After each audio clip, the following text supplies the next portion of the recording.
Germans and the Japanese had surrendered, but I mean, we just went from one war to another. We just went to another one that everyone was too afraid to fight. It was still a war, you know, and that didn't end until 1989. And by some miracle, God only knows why, you know, it never degenerated into a thermonuclear exchange. And it was close, man. We just barely squeaked through that. There were 2 times during that period. One in 1964 during the Cuban Missile Crisis, where they had those bloody ICBMs primed. And so the way they worked was in the control panel, which kind of looked like a Star Trek, you know, the old Star Trek sets. There'd be like a panel here, and there's a little place you could put a key, and about 20 feet over there, there'd be another guy with a key, and if he turned his key and held it for 10 seconds, at the same time he turned his key and held it for 10 seconds, then the missile launched. And an intercontinental, believe me, there'll be times in your life where you think that, you know, where something has just knocks you off your feet in a completely unjust manner, you know, and that thought, it'll rise up, and like, it's a compelling thought, and I think that's the thought that human beings were wrestling with. Well, we've been wrestling with it forever, but we didn't really vote on it till 1989. You know, and life barely won. And, you know, life is a troublesome business. It's tragedy. And, you know, everyone asks himself now and then is if their consciousness is worth the pain. Well, the answer to that is it depends on how you live. That is the answer to that. But, you know, that's a complicated answer. And just because you know that answer doesn't mean that you know how to live. Anyways, what's happened since 1989, as far as I'm concerned, is that intellectuals who are often possessed by the worst sorts of demons because they actually think that their intelligence can guide them properly in a complex moral landscape. It's not the case. You see, most intellectuals, and this is certainly the case of most intellectuals in the universities, and especially in the late 20th century, they were committed Marxists, like way past when they should have been. You know, George Orwell, by 1955, he was a left-winger, brilliant guy. He'd already figured out that whatever was going on in the Soviet Union was not good. So, you know, like if you had your eyes open, you were done with that by, you know, 10 years after World War II. But people like Jean-Paul Sartre were members of the Communist Party way longer than they had any ethical right whatsoever to be. You know, it was an absolutely murderous philosophy. But intellectuals toyed with that. They still toy with it in the universities, you know, except it's turned into postmodernism, which is Marxism under a new guise.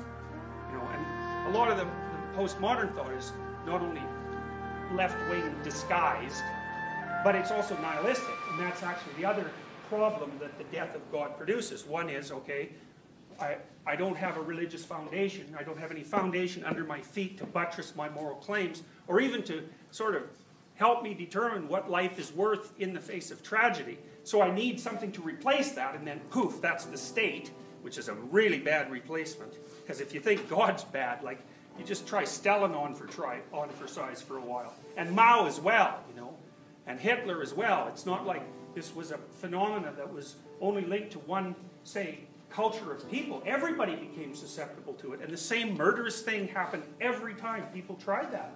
So it was China, Cambodia, Vietnam, like wherever the communists got into power, man, people died by the hundreds of thousands. So Pol Pot, the guy who emptied the Cambodian cities and killed 3 million people. He got his graduate degree at the Sorbonne in France. And he said what he was going to do when he went back to Cambodia. You know, he didn't outline the whole murderousness element, but he certainly had all the theory laid down in his fine French academy. So, you know, we mess with ideas in the universities, and if we don't do it properly, like, people die. It's important to get your ideas right. So, one answer to the death of God is you worship the state. The other is you worship nothing. It's nihilism. There's no distinction between anything, and everything is pointless. And there's a massive strain of that sort of underground theorizing in postmodernism. And a psychoanalyst, especially a Jungian, would look at the postmodern response, which is nihilistic, and the fascist response, which is sort of recourse to the state, as motivated by something even deeper than that. And that's the sort of process that Nietzsche was describing. Now, for Jung, he wrote a book called Ion, for example, and if you want to have nightmares for the rest of your life, that's a really good book to read. I mean, that book just terrified me, because Jung what he did in that book basically was investigate the fantasy that he believed that all of Western civilization had been predicated on for the last 4,000 years. Now, because Jung really believed that what drove human beings was, and it's a Piagetian perspective in some weird ways, was the revelation of the successive unconscious revelation of fantasies were at the forefront of our movement into unknown territory. So it's like there's unknown territory, and then there's known territory, but there's this weird intermediary space between them. And that intermediary space where you kind of know but kind of don't know, that's where your imagination plays. And of course that's the case, right? Because when you encounter something and you really don't know much about it, you imagine what it might be. And so it takes on the structures of your imagination. And so in some sense, what you're dealing with as you move through history and expand your domain of knowledge into the unknown is you encounter your own fantasy. Anyways, if you want to know about that, you could read like volume 9 and 9.1 and 9.2 of Jung. One's called Archetypes of the Collective Unconscious, and the other's called Ion. But like it'll take you a while to crack them. You have to beat your head against those books quite a bit, because what Jung is outlining in some sense is so shocking, it's almost impossible to grasp. Once you get the picture, all of a sudden things flip around because you understand what he's talking about. But before then, man, it's tough going. It's funny because Jung has been. There's a guy named Richard Knoll who wrote a biography of Jung, and he was a jealous guy, I think, and he was crooked too, because his book was called The Aryan Christ. He used like Nazi imagery on the cover, and it was his publisher that talked him into doing that because he thought the book would sell. It's like, you don't do that. Well, or if you do, that indicates really what you're up to, right? Because of what you're willing to allow to happen to your work. So anybody who would have thought about that wouldn't have used Nazi imagery to gain economic utility out of writing a criticism of Jung, because it's a crooked maneuver. So then you have to think, okay, what's he up to?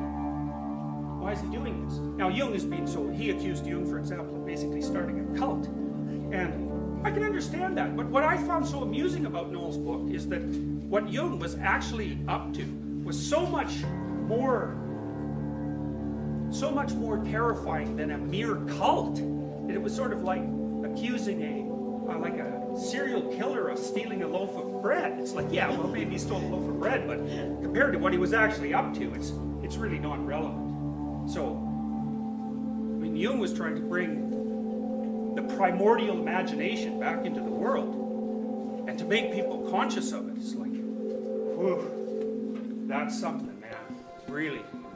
That's really something. So that reading, I read everything you wrote except the books that were like published after his collected works. I read some of those. It took me a long time, and it just tore me into bits. Like I didn't know what the hell, which way was up halfway through those books. I mean, Nietzsche's bad enough because Nietzsche will set out to destroy your presuppositions. In fact, I have a client right now who's been left like depressed for like 5 years.